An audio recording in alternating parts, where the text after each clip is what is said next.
I'm Dr. Howie Jacobson, and this is the Plant Yourself Podcast.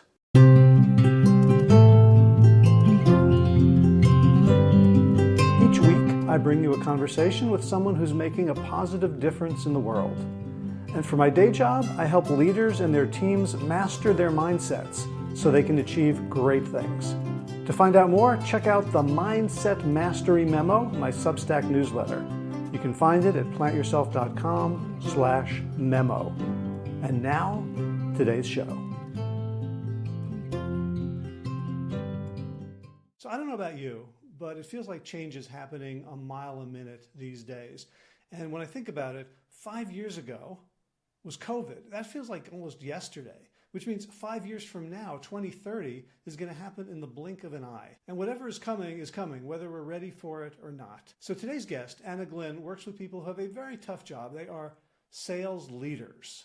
And you may not be a sales leader. I am not a sales leader. But if it works with sales leaders, basically it'll work with just about anyone who has a kind of knowledge job, working with computers, other people, something other than, physical manual labor.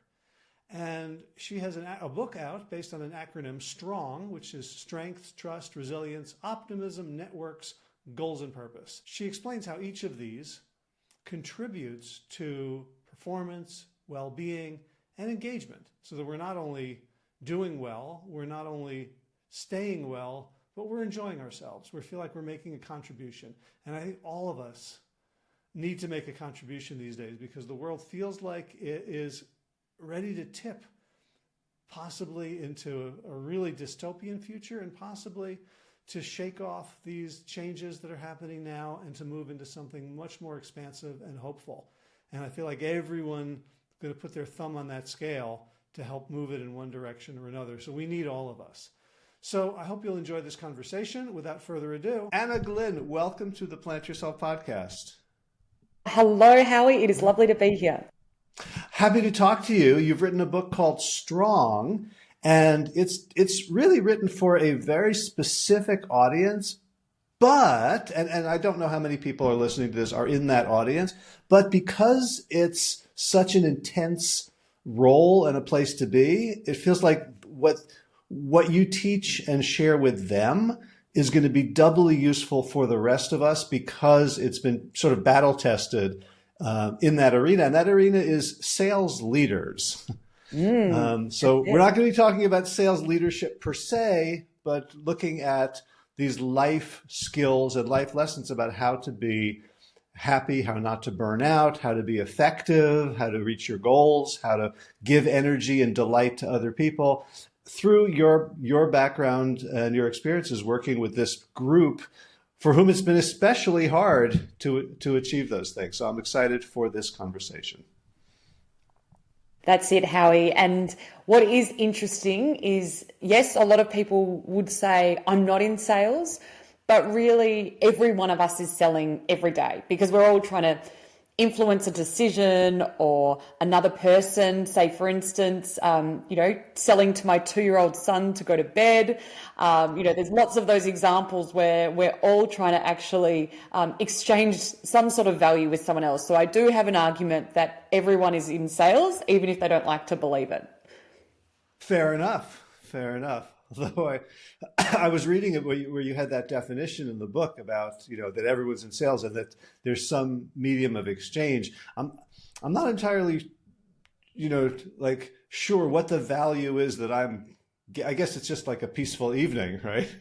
is what I get if the 2-year-old goes to bed on time. That is true, but the convincing to get the 2-year-old to go to bed, there definitely has to be some sort of exchange there usually. In all sorts of realms, we can think of how we're trying to build relationships, influence decisions, all those sorts of things which actually define what sales is. Mm-hmm. Gotcha. And I guess as I was reading the book, like one of the challenges is, so if you're selling bed to a 2-year-old, or I'm selling my own consulting services to a company, we have a lot of control over the thing we're selling. Whereas if you're part of a sales team in a big organization, like you have an example in the book about a company that had kind of lost its innovative edge. And now you have all these people, and they could be just as good as they were yesterday, but now they're selling something that's less valuable in the marketplace. So there's there's that lack of control over what you're selling that can exacerbate kind of all of the problems, the emotional struggles that people have when they're trying to convince other people and to exchange value.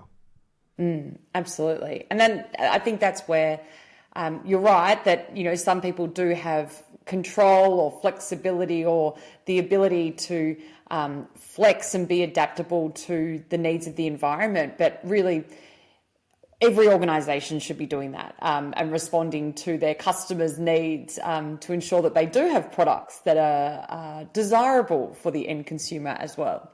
Mm-hmm. Yeah, and that goes beyond sales leadership to sort of organizational leadership from the very top. Right. Because in organizations where I've consulted, there's typically rancor between sales and other divisions, whether it's legal or even marketing, they should be working together, but certainly operations. Right, like I've rarely seen sales playing nice or perceived to be playing nice with everyone else who has to deal with what sales ends up selling. I think it's a ongoing discussion that comes up a number of different times when we talk about the great divide between sales and perhaps the rest of the business. And I think it goes both ways. There's always seems to be some sort of conflict that occurs. But again, if we're talking about how we can get the best outcomes for our organizations and obviously our customers, it's making sure that we all work together and collaborate and ensure that we're delivering, the best product or service possible to the end person. Yeah, and I think all this is just to frame the fact that this is an extreme environment in which people are operating. So, I also I don't imagine you have bedtime quotas for, where you're going to get evaluated by your partner or other children or the neighbors for, the timeliness and efficiency of getting your son to bed. So let's talk about STRONG in your book in terms of the acronym. Like these are the different elements that you teach people how to optimize.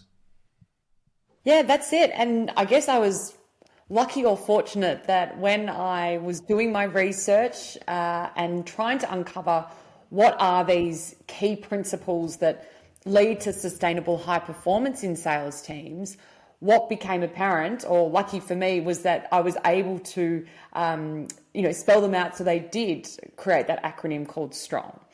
And it's lucky because I know that our brains absolutely love acronyms. It makes things easier to remember, as we know, but it makes it much more digestible when we're talking about something that's quite complex and being able to break it down. And obviously an acronym like STRONG is quite catchy when we're talking about sales teams and also, how we want our people to be in this particular environment. We don't want them to just be better. I don't think better gets us very far. I think going forward, given the amount of challenges we face, we actually do need to be stronger. So it works well in that way. What's the distinction in your mind between better and stronger?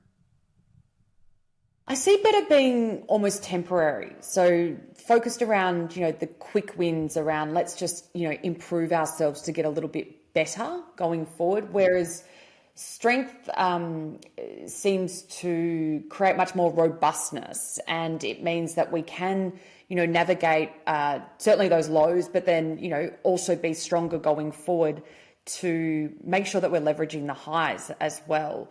So I see stronger as something much more deeper and something that we can achieve over a longer term, and it helps us much more achieve that sustainable success we're looking for, not just those short-term highs and lows. Gotcha. So let's begin with the S in STRONG, which recursively is strengths. Yes.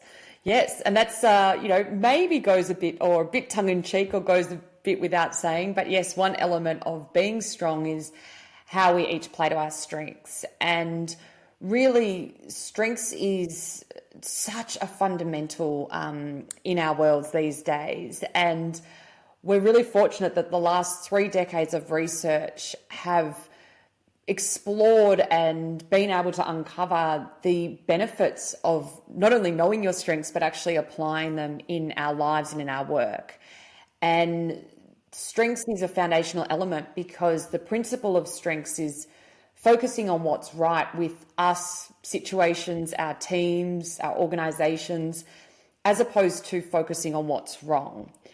And probably traditionally in organizations, there has been this focus on trying to fix our gaps or our weaknesses and thinking that that is the strategy that actually leads to better performance and success. But that research has absolutely debunked that and has realized that that is actually not a smart strategy for business success. In fact, doing that probably only ever leads to average performance. If we want to achieve high performance, then we need to be leveraging what's best with us as well. But to do that, it does require a lot of intentional effort because it's not something that comes naturally to us as humans. And also our workplaces tend to have a bit of that deficit focus as well. So I love the definition that you quote of a strength, and I don't have it off the top of my head. I can look it up, but the word energy is what jumped out at me, as opposed to just like something that I'm just kick-ass at. That's right, Howie, and that's probably why it is one of my favourite definitions, and it does come from Alex Linley, who's one of the leading strengths researchers out of the UK.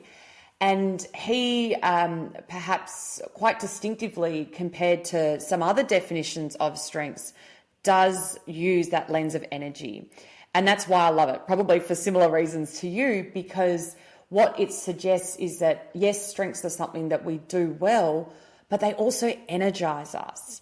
Because you and I both know, and perhaps people listening in, that there are things that you do in your day-to-day life, whether that's at work or somewhere else, that you're good at, but they don't energize you. And so what we're suggesting there is it's actually not a strength of yours. It's probably more what we call a learned behavior or a capability you've had to learn to be good at for your job, but it's not something that has the energy element.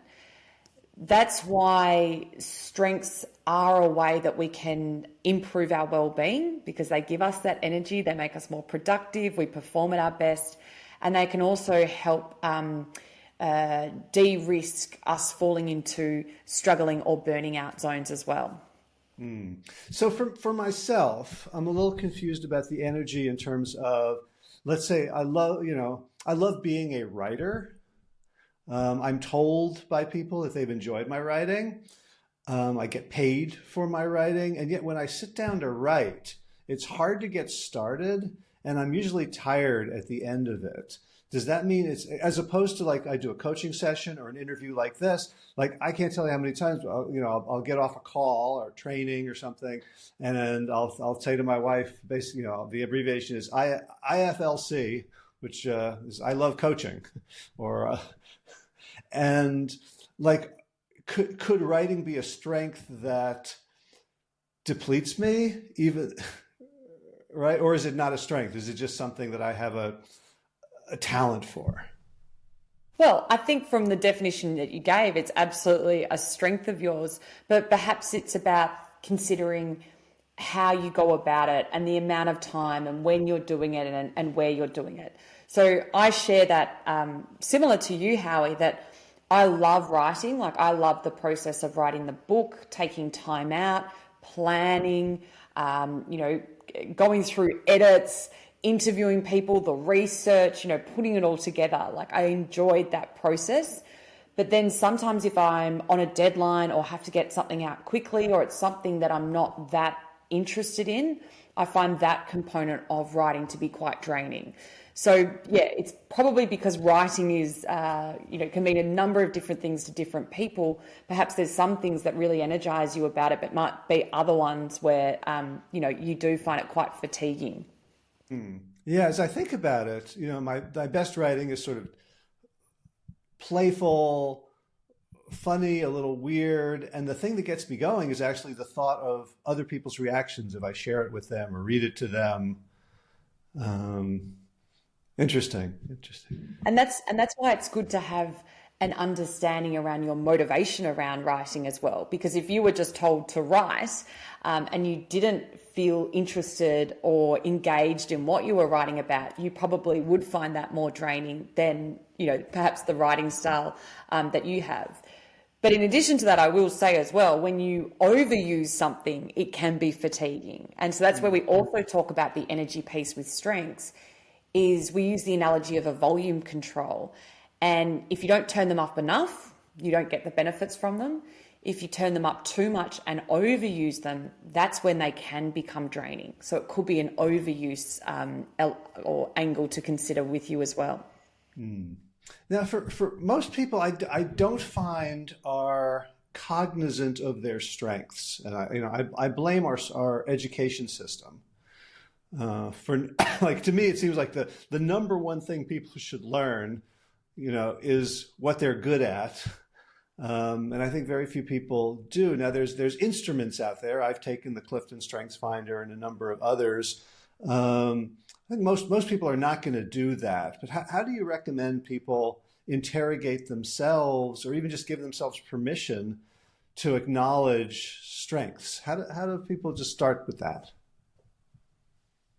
I absolutely agree with your points around that it's not something common for us to do. And there are a couple of key challenges as to why we don't. And I mentioned earlier this inclination for us to focus on what's wrong. And so we have that as a human. It's called the negativity bias. It's an inbuilt mechanism, a survival tactic that we have.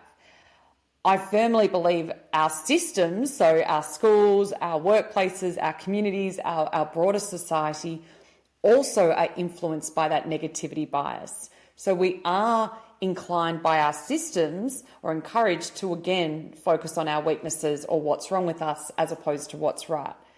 Now, in Australia, we also have this thing called the tall poppy syndrome, which is a cultural element, which I also think plays a massive role with Australians, where we don't want to be proud and stand up and talk about our strengths because it might seem quite arrogant or overconfident.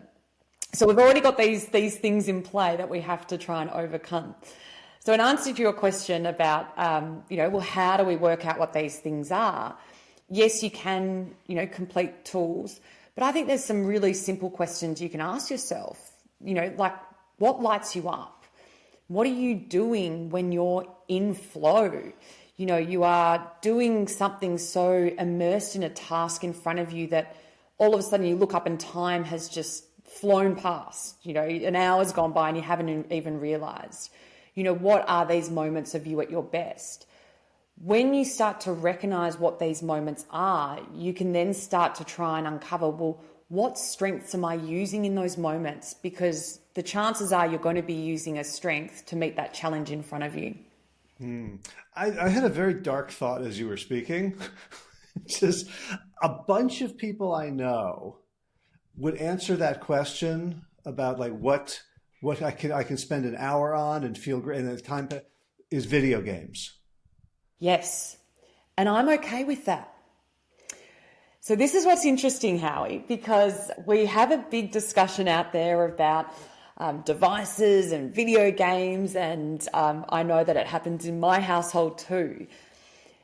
But what we know about video games is that they do bring on flow, and that is different to watching TV or scrolling through social media. The reason why it's different is because there's a challenge there. Okay? Because when you play video games, you're competing and you're trying to win something or navigate something. It's been a long time since I've actually played one, so I'm sure all the terminology's changed. But that does bring on flow for people. So there is a level of skill that you need, but you are using that skill to try and meet that challenge. So yes, in some ways, I have to agree that, well, that's probably where people do find flow, but what are the strengths that you're using there? But the hope is that we can find other examples in our lives, maybe outside the video games, where we also can experience those moments.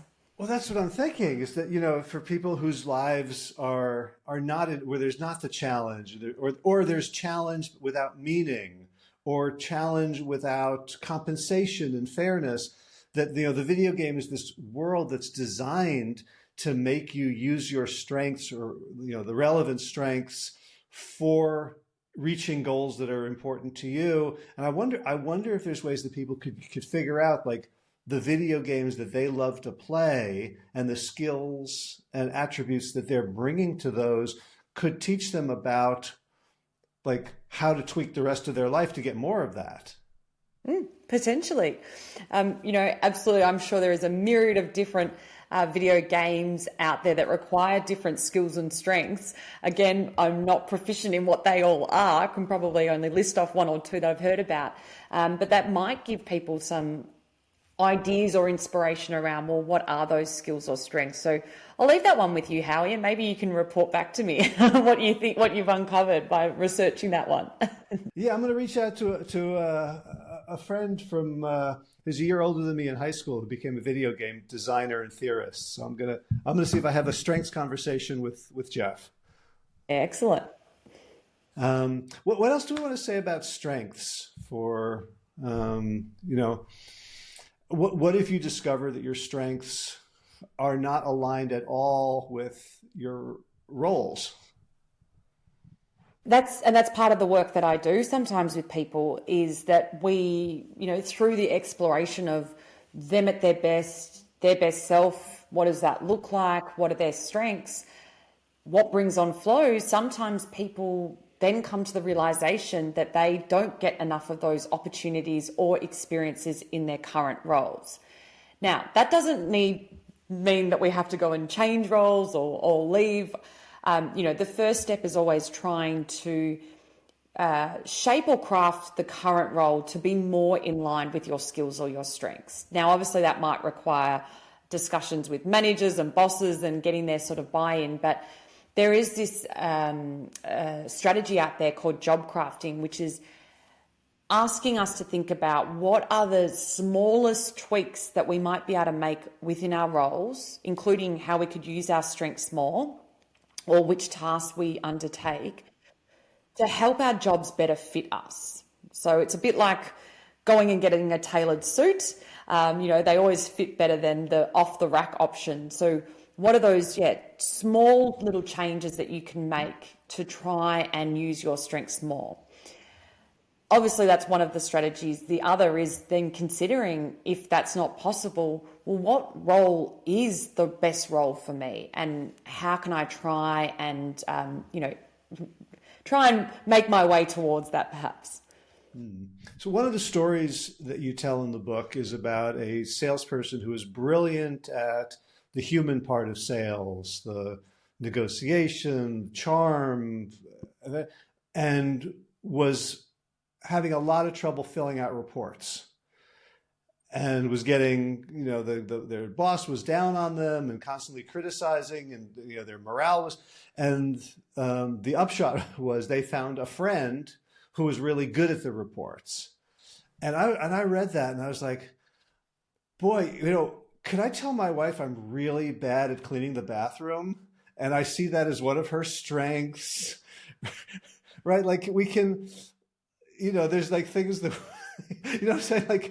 Like for me, as a person who identifies with, like, let's be friends and I don't like paperwork, is it always, you know, responsible to offload the things we don't like on the pretense that they're not strengths, or are there stuff we still have to do?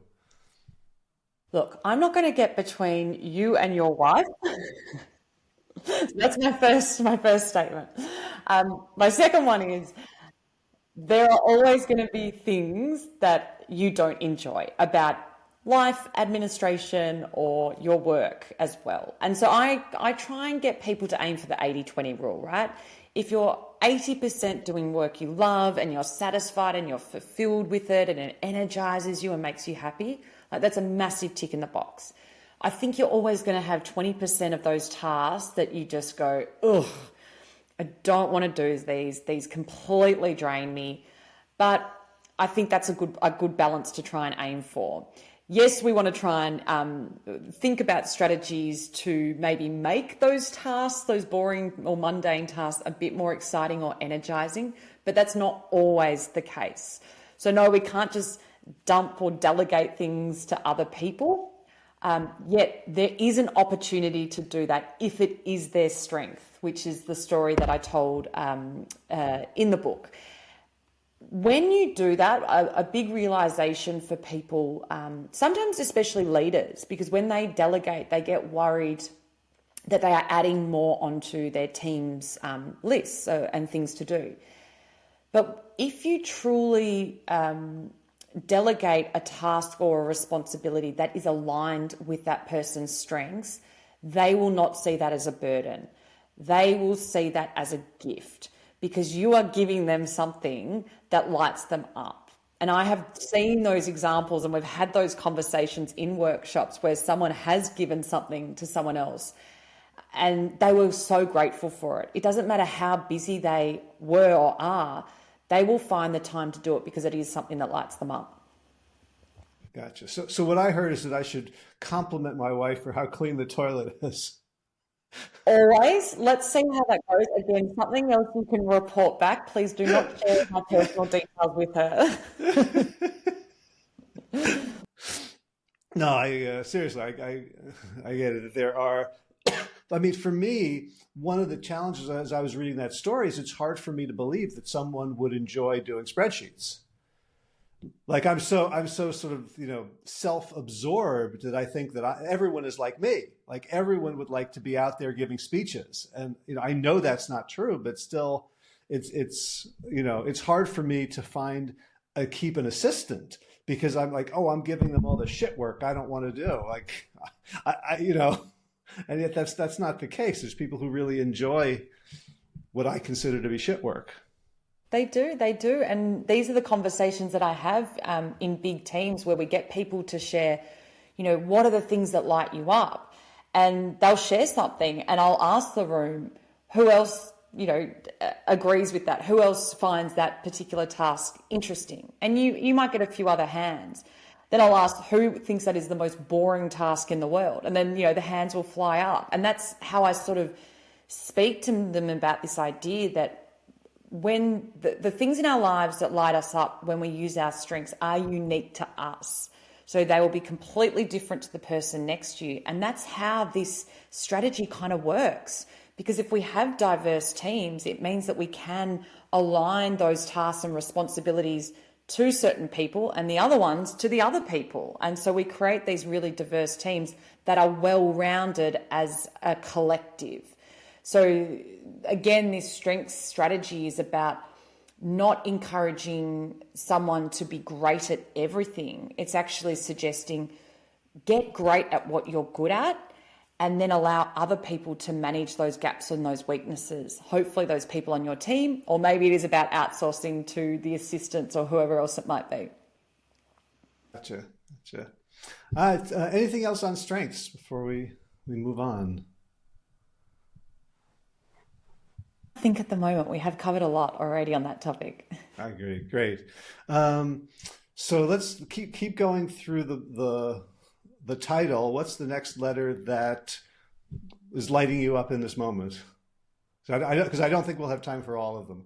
I know. Well, that's what I was just thinking. And that way people will buy the book. Oh, sorry? That way people will have to buy the book. Yeah, that's true. The other one, this is like you're asking me to choose a favorite child. Like they're all so super important to me. But, others that certainly resonate a lot with people is around the mindset piece. So I think, there is a lot of conversations out there about mindset. But again, from the research that I've done and what I've seen within workplaces is that there's probably only one mindset that actually leads us to success in this world. Success of a definition of happy, healthy, longevity, income, all those sorts of things that we're looking for. And that is optimism. That is a problem for me. I'm glad we're going there. This is turning out to be just a shrink session for me. I don't think I'm a pessimist, but I'm a lot less optimistic than a lot of other people around me, and I notice that. And what really, what got me down, being the non-optimist that I am in Strong, is you tell a story about how a sales organization revitalized itself by doing a sort of a psychological profiling test for candidates and making optimism, something they already had or didn't have, the defining criterion for bringing them into the training program. And so I'm thinking, okay, so if you're selecting for optimism a priori, that means it's kind of fixed. Well, that's right. That's right. And I want to put a caveat around where optimism has a place, and then also where we need more of the pessimist style of thinking. So that's why there's always a little bit of an asterisk around that, and it depends on who I'm talking to and what organization and sort of what role they have. So I think maybe start by just defining optimism for. Sure. So optimists certainly think positively about the future, but they also take action to make it so. So there is an element of doing as part of the thought process that they have. Because of the way that they think, that obviously has a massive impact on the way that we act, as we know. And so that then determines what sort of outcomes we achieve. Optimists, though, it's not just thinking rainbows and butterflies. And we had, many years ago, a television show called Pollyanna. Do you remember Pollyanna? Have you heard of Pollyanna, Howie? I know the term. I don't know the TV show. Okay, so she was a red-haired, freckle-faced girl, and she always looked on the bright side of life.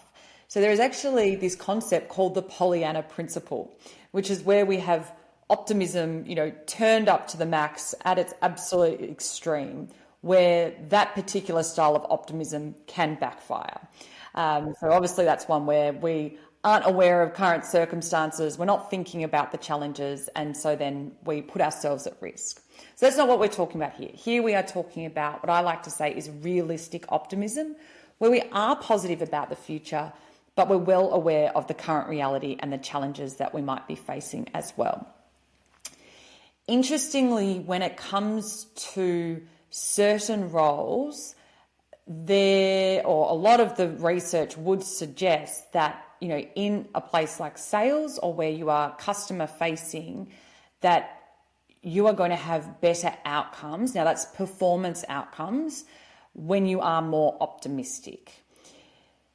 When you are in roles where there is a risk or compliance element, so, places like air traffic controllers or lawyers or project managers or engineers. Yeah, you're already thinking of your friends and family members, aren't you? I'm just thinking about the skit called Optimistic Air Traffic Control. Oh, I didn't know that. No, I mean, I'm making it up in my head. No worries, mate. Exactly. Right, So that's where we want people to be a little bit more pessimistic, right? We are paying our lawyers and our air traffic controllers to look for the risk and to be incredibly focused on that and what could go wrong, not what, potentially is going to go right. So that's where there is a place very much for, the pessimistic style of thinking, or what we would say is being more prudent as well. Mm-hmm. So there's always a need for that pessimism, even in those other roles that I was talking about as well. So I like to say, it's a glass half full of optimism with a dash of pessimism mixed in as well. So yes, when it came to the sales organisation that was used as the case study, they did introduce that optimism test, but they also did still have a selling aptitude test in addition to that. But it is a really interesting concept to consider when you think about who are we hiring. But in saying that, I certainly know plenty of pessimists that have been successful in sales as well.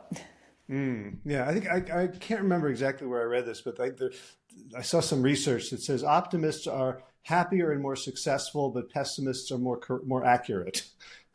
Yeah, that's true. That's true. Yeah. And we say, things like, the only thing that optimists are bad at is, telling us what the weather's going to be, because it's always going to be bright and sunny. But you did have, so this is where, the book redeemed itself for me in this chapter, is you had, it's like, okay, so how do you learn optimism? And the thing that I took away from this most, there's a few things, but the one that I really got, well, two actually, was learning and gratitude. So that if I'm pessimistic, if I don't think my team is going to win the game, but winning is the most important thing, I might not show up, I might not try, I might say disparaging, depressive things on the sideline. But if I still think that we're going to lose, because we're not that good, we're going to lose this weekend, and this is a chance to learn and grow, and let's try out that new defense that we've been talking about, then I can still be optimistic. I can still act optimistically, even if I'm not thinking optimistically. Absolutely. And I think we have to go into most situations, if we're talking about, sport or even work to some extent, again, asterisks there, with that positive mindset of even if we don't get the sale or the outcome, there is the learning opportunity. I am very fond of sports and watch a lot of sports. And I know that you can almost see or sense within teams when they have lost their mindset and that positivity. And what we know about negativity is that it is so contagious, so much more than positivity. So it ripples throughout teams. Even if it's unspoken, you can feel it. And so you can actually see where it occurs in games. And that's why, even when we think about sporting teams and setting them up for success, we've seen a lot of investment, yes, in their physical capabilities, but now we hear a lot more of the sports people talking about, the mindset and the importance of that. How do you keep yourself in those that positive state, even if things aren't going your way? We've got some great examples over here in Australia in our Australian rules football, where there have been people nominated to tell jokes at halftime, even if teams are losing, to get their teams into that positive way of thinking. I also encourage people to be thinking about, just in general life, how do you start your day? How do you walk into the office? How do you greet your family or loved ones at the end of the day? Is it in a positive state? If it's not, how do you hack yourself so you can get into one, which are, some of those things that you spoke about, like the gratitude as well. Somehow this is reminding me, I think the researcher was Jonah Berger at University of Pennsylvania, who took a look at the statistics of, I think, tens of thousands of basketball games. And his question was, what's the point spread differential at halftime that most predicts victory? And it turns out that, according to his research, being down by 1 was the best thing, because you're down by 1, you're almost there, so you're still optimistic you can win. You're not down by 10 or 20, and you're a little bit hungry. Yeah. And that's it, because when you are in that more positive or hopeful state in those examples, you're going to be more willing to put in the effort. So that's where we can see that direct link between the way that we're thinking and then the actions we take. Whereas if you are in the negative state and you think, well, we're not going to win, you're going to be more likely to give up. So then you're going to be more inclined to put in less effort because you don't see the reason why. And that's why optimism does lead to all those great outcomes on the sporting field, in academics. in income and some roles, as we said, but also in terms of our relationships, also our health, our happiness, and our longevity as well. Mm-hmm. Yeah, and the other thing I mentioned too that was learning. The other is gratitude. So, right, this is my first interview in my office since I had the floors redone because we had a water and mold problem, and there's beautiful new parquet floors. I just moved everything up here last night. It's the setup is not perfect. I'm not entirely happy with it, but I don't know if we can zoom in. I guess you can't go down there, but there's a a small piece of the baseboard that doesn't match the rest of the baseboard, and it is so hard for me not to just stare at it and be pissed off in this beautiful office, in a beautiful apartment, in a beautiful city, in a beautiful country, in a beautiful world. And that is really a decision that I have to make because the default, again, the negativity bias or the, all that is like, there's a thing that's out of place that's wrong. It draws the eye. And so to me, that's a little bit of emotional weightlifting to say, remember how much you're grateful for. Yeah. And what's right about this moment and this room and what do I love? But it takes training, exactly as you said. We've brought up that little pest called the negativity bias again, and we have to train ourselves to overcome it. And that can come through the practice of gratitude. So a great way is spending time thinking about, what am I grateful for? Or in those moments when we find ourselves being a bit negative and going, well, actually, what's the flip here? What's the positive here? What's the best here? Exactly as you've said, Howie, you're in this beautiful room, beautiful country, and you've got 99% of a beautiful floor. Right. And, and the work that I'm increasingly doing is I started out sort of sharing like basic principles of, positive psychology and productivity and, building habits and time management and focus and stuff like that. And I found myself drawn to the people who were extremely resistant to it. And the people that I first found, they're annoying or they're stubborn or they're antagonistic. And what I discovered is that that's almost never the case, that there is some circuitry running unconsciously that makes doing all the things you're saying feel incredibly risky and unsafe. And like optimism is a great example, right? Someone who grew up in a very insecure environment, right? Optimism is the last thing you want because your hopes get dashed time and time again. And now you're a grown up and you have a lot more control and you're, good at stuff and successful, and still that old pattern will assert itself in moments of risk. I'm wondering if you have, experiences with individuals or organizations where there is like an immune response against all of your strong ideas. Absolutely. And I tend to talk about those people as the red apples. Okay. So we've got the red and the green. So that's how I term them. And, woo is one of my strengths, winning over others. So it's almost like a little challenge to be able to try and bring them on board, bring them over to the, not the dark side, the light side. But you're exactly right. Like a lot of, what we talk about, is it can feel that woo-woo and it can feel soft and, people can't see how it will benefit them. Sometimes that is fear because it is so foreign and unknown and it does feel uncomfortable to the way that we've done things. That's also something about strong as a concept. Like people will say to me, it's quite simple. And I'm like, it is, but it's really hard to do because if we were doing it, we wouldn't need to write about it or talk about it. And we're not, because it's hard to implement, because it does go against some of the ways that we've been brought up.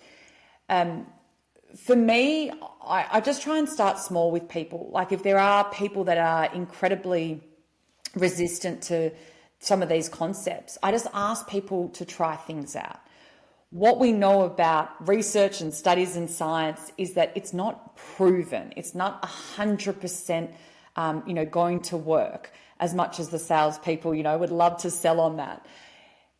my suggestion is always be your own guinea pig and work out what works for you, because not everything will, but you might be surprised by what actually does. So there is that idea of, also person activity fit. We've spoken about something like gratitude. That can be practiced in a number of different ways. I know my practice of gratitude has changed, same as mindfulness.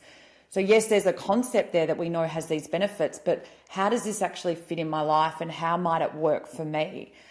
There's some of the things that I try and encourage people to think about and test, just to see, well, how does it go for them as well? Yeah, and I think, there's one of the ways I think we can help people is, like, how do we change? We change by having experiences that change us, that we say, oh, I was wrong, right? My assumption proved incorrect. And so we revise. We just sort of, this Bayesian updating of our optimal responses. But there's a way in which those old responses can get locked in and are resistant to updating. And I think one of the ones that we skipped, the T around trust and psychological safety, is where people can try this new thing. Like, I have, pessimism has worked for me my whole life, and I see how it's holding me back here. Is it safe to try a wee bit of optimism and to be supported whatever happens? Oh, I'm here to support you, Howie, for sure. I'd love you to try it. Yeah, so maybe we can end by talking about the T, the trust and psychological safety, which is clearly huge in sales. I think most people in sales have seen Glengarry Glen Ross, where the third prize is you're fired. Well, we hope we're in a slightly new world, slightly more modern day version where, those old sales tactics and environments are kind of long gone. Well, that's certainly my hope, but I don't know if I'm being too optimistic about that. But again, it comes back to, what does the data and the research tell us? But in addition to that, also what feels right as well. Again, a lot of these concepts we talk about just naturally feel like the right way that we should be doing things, but for a number of reasons, we're not. So similar with the trust and psychological safety piece, which is the T of strong. Even when we talk about things like trust, which is something that exists between two people, people always say, oh, I trust them. I trust my teammates. I trust whoever, my customers, whoever it is. But yet, in reality, what we find is that the behaviours that they're adopting do not actually signal trust at all. And there's a lot of those sorts of examples. I can think of the working from home discussion that we're still having in organisations about, do the leaders actually trust their teams to be productive at home? So they'll say they trust their team, but if they don't allow that flexibility or that autonomy to some extent, now that doesn't just mean remote working, but the way that we are trying to monitor our teams would scream distrust from that example. Similar, I was having a conversation with someone the other day who is in a sales environment. They're new, and they was told that the environment was incredibly supportive. Now, it is from a training perspective, but because they're so competitive with one another, there is no one sharing anything to try and support that person. So again, that's not saying they're in a trusting environment. The psychological safety piece is also something that a lot of people have been talking about over recent years, particularly since Project Aristotle, which was at Google, which was trying to determine what differentiates a high-performing team from a lower-performing team. And what that research led us to understand is that those environments where people feel safe to be creative and innovative and make mistakes and fail and offer opinions and judgments, and the list goes on, tend to lead to better performance outcomes over the longer term. So again, you and I are probably or can think of scenarios we've been in, and maybe some of the listeners as well, where psychological safety hasn't been present. And we know that feeling of how awful it can feel when you're sitting there and you can't say anything or do anything. So again, that the research will back it up. But again, I think intuitively we know that these environments where psychological safety is present, where we don't feel like we're going to be judged, are where we can actually thrive as well. Yeah, and I found there's a surprisingly large number of organizations and people for whom psychological safety itself is unfamiliar. Like the baseline, like you say, like people notice, like, oh, I don't feel safe. Like that's the baseline, right? So, and I get this as a coach, where we've developed a relationship and they realize that I'm not going to judge them and I'm going to support them unconditionally, that something melts. They're like, oh, I've never had a conversation like this. This is right. And I'm not doing anything. I'm just not doing things. Yeah. I had a very similar experience in a coaching conversation recently where someone, shared something with me and they said, oh, is this the right answer? Like, or are you, how do you feel about that? I was like, it's got absolutely nothing to do with me. I support your goals, your purpose, whatever you want it to be. It doesn't bother me. I'm here to encourage and support you to pursue it. Yeah. So what can leaders do to foster psychological safety, whether they're a sales leader or a family member or just someone in an organization? You write in the book that leadership isn't just about authority and role. It's an energy that you bring to a situation. So what are some tactics, strategies, and mindsets for contributing to psychological safety? And one, it's a great book, but a lot of what I took out of the book were quotes from the chapter topic, the chapter headings. But I put in one of your quotes in my quotes wall, which is, I think, leaders either contribute to or build psychological safety or are obstacles to it. Something like that. So what can we do wherever we are in life to contribute to the safety of the teams, groups, and social units of which we're a part? Well, like anything, any behaviours that we're trying to build within organisations, it does start with our leaders because they do have such an impact on the rest of the organisation. So if we want anyone to do anything, it does need to start with leaders. From a psychological safety thing, I think first and foremost, leaders need to model that vulnerability, admit when they've made mistakes in the past, but also create those environments where they're not just saying that it's safe to speak up, they're actually creating different ways and systems where they can elicit information and opinions and feedback from people. Because it's all well and good just to say, oh yeah, we're in a safe environment, people can speak up. But if people don't feel safe, then they're not going to. So we actually need to think about the different methods and ways that we can do that. Because some people will not feel comfortable standing up in a room full of people and sharing their opinions. Perhaps again, because it's not completely safe. So thinking about, the ways to do that, how they can gather information from a diverse range of people as well. So they're not always just listening, perhaps to the same voice or the loudest voice as well.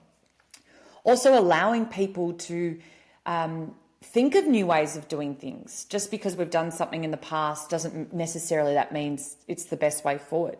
So allowing people to be creative, innovative, think of new ways of doing things and going out and testing it, and encouraging people that it's okay to fail.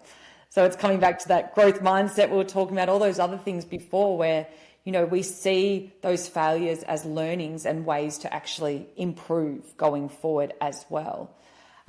That's where, we also want to be creating environments where we celebrate, the small wins and the big wins. So people know that, it's not just always about the end outcome, but the small little successes we have along the way also contribute to those great environments. So I think there's a lot of things that leaders can do to create those ways for people to feel safe within the organisation, and it will have that ripple effect over time. And how do leaders know when there is not psychological safety? Because one of the problems of being a leader is that people are scared to tell you that they're scared of you.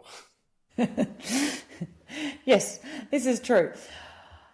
Look, this is always a struggle with leadership. Like, there's got to be a level of that self-awareness there, but obviously there are a lot of leaders out there that can be quite blindsided. But there should be some telling signs around what's being observed in meeting rooms. Like if they are the only person talking and no one else is, that's probably a clear sign that there isn't a lot of psychological safety present. I know that I can sense it when I walk into a room full of people, where the energy's at, where their level of safety is at. But again, it does come back to the leader, as you said, obviously recognizing that and having to have that level of self-awareness as well. So one of my mentors, Marshall Goldsmith, tells a story about a CEO who retired, and then at a dinner party, he told a joke and nobody laughed, and he couldn't understand why. And he asked his wife, is this joke no longer funny? She says, no, it was never funny. You were just laughing. You were just the CEO. Right. That's probably, a very, very, very hard one there. And that's, sometimes there are those scenarios where, people won't realise, obviously there's ways of getting feedback from people around you, even if you are the CEO as well, as long as, again, that's done in a very safe way. But, I think it can be perhaps a realisation for some people that they were part of environments and they might have been building environments where they weren't psychologically safe as well. So how can people get your book, read more about your work, study with you, work with you? Well, the best place to go is probably my website, which is annaglynn.com.au, which does have links through to my book, including an audio version for those people that like to listen. But also that's got all information about the type of work I do as well. Okay. And do you narrate the audiobook? I did. Oh, good. Because everyone needs more Australian in their life. Oh, excellent. Well, yes, you can listen to my my voice for, I think it's about 4 to 6 hours of listening content there. Awesome. And could you spell Anna Glynn for folks who are just listening? Absolutely. So it's ANNAGLYNN. Gotcha. So 2 double N's. It is in both. Great. And who should think about reaching out to you to hire you to help? What roles, what level, what kind of organizations, and what sorts of issues? Well, I typically like to work with the people who are wanting to try something new. So they might be, tired of old ways of doing things. They're looking for fresh perspectives, strategies that are evidence-backed as well. And typically who I work with are those ambitious professionals who are the high performers but are looking for ways that they can sustain success over the long term and not experience those feelings of pressure and burnout and overwhelm that so many people are as well. Gotcha. So do you work with individual salespeople or through organizations with leaders? How do people reach out to you? So I work one-on-one from a coaching perspective with leaders or individual contributors as well. So I take a positive psychology coaching approach with that. And then in addition to that, I work with groups and teams, so within organisations, so running leadership and leadership development and team performance programs as well. Awesome. Anna Glynn, thank you for this wonderful conversation, for helping me wake up on the right side of the mind this morning. Every time I look at my baseboard, I'm going to appreciate life, the 99% that's going well. So it's Anna Glynn, ANNAGLYNN.com.au. Thank you for the work you do, for the light you bring into the world, and for taking the time today. Thank you for having me, Howie. It's been lovely. Take care. You too. And that's a wrap. You can find the show notes with links to things we talked about today at plantyourself.com/625. So things are going to be changing around here. I have decided that I want to do more talking, to explore more ideas. I'm in the middle of the final stages of a book that I would like to get out, and it really helps me to just walk and talk. So I know a number of you have written to me saying you've enjoyed the walk and talks that I've done. That's going to become a regular feature for a little while. I'll still have guests, but I'll figure out the right balance. But for a while, I think the podcast is going to be a lot of me sharing what I have been working on for the last 3 or 4 years in more depth and more detail, telling stories, walking around, maybe some interviews with people talking, helping me draw out what I'm thinking about. As I mentioned at the beginning, we're only 5 years away from 2030, and man, the world is going crazy. Even here from the sunny and sleepy Mediterranean coast of Spain, I can see that things are shifting rapidly and no one knows where they're going. And I want to be a part of an exciting, positive future, a future of growth, of justice, of peace, of regeneration, of people coming to their senses, of people coming together. So the work I'm doing with individuals and organizations is really beginning to reflect more and more that hidden agenda, right? As a coach, I'm not supposed to have an agenda, right? I'm supposed to come in and just help my client with their agenda. Well, too bad, I have an agenda, and my agenda is that careers and businesses are not just for profit or for performance or for success. They are for supporting human flourishing. And that's where I want to put my shoulder to the wheel as a coach, as a mentor, a facilitator, a trainer, to work with organizations so that I can leverage my time to help lots of people, help lots of people, help lots of people, so that we can all move in this beautiful direction together. I have a website, Beyond Plant Yourself. It's howiejacobson.com, HOWIEJACOBSON.com, where I do my business stuff. And I also want to let you know about a new podcast that I am co-hosting with a friend of mine. We met in, 1985, and we have been friends ever since. His name is Sean Watson. When I met him, he was a student at a music college studying to be an opera singer. He was an opera singer for 20 years. And then he transitioned to being a business language coach, helping professionals for whom English is not their first language communicate clearly and persuasively and influentially and comfortably in English. And we've been talking over the years, and we realized that his market and my market are pretty much the same.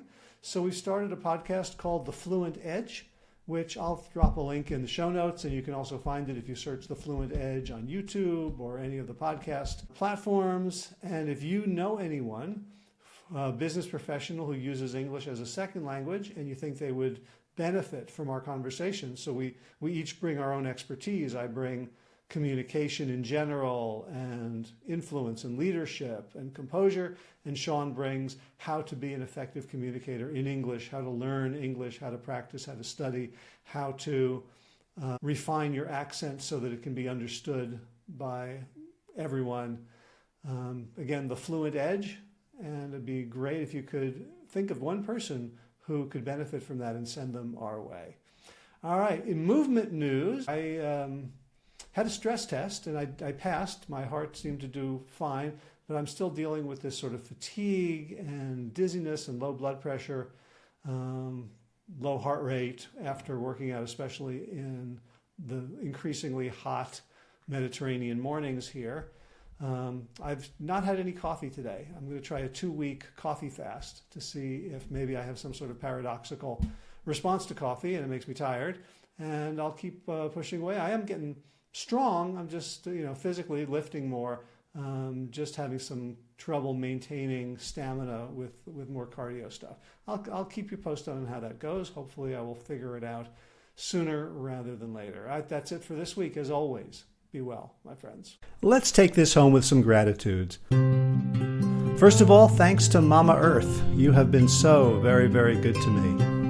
Second, Will Ridenauer donated the use of his beautiful song Sabali Dawn as the theme music for this show. You can find out more about Will's music at willridenauer.com. Third, thanks to all the patrons of the Plant Yourself podcast for your financial support. You can read the names of all the patrons at any show notes at plantyourself.com. If you would like to become a patron to show your gratitude for the work I'm doing and help support it, you can do so at plantyourself.com/gift. That's GIFT, all lowercase. And finally, I want to thank you, the listener, for making all of this possible, for giving me a reason to reach out to people, to have conversations, to edit, produce, publicize. All the stuff that I do is for you, so that we can continue to have conversations and continue to ripple out healing and transformation into the world.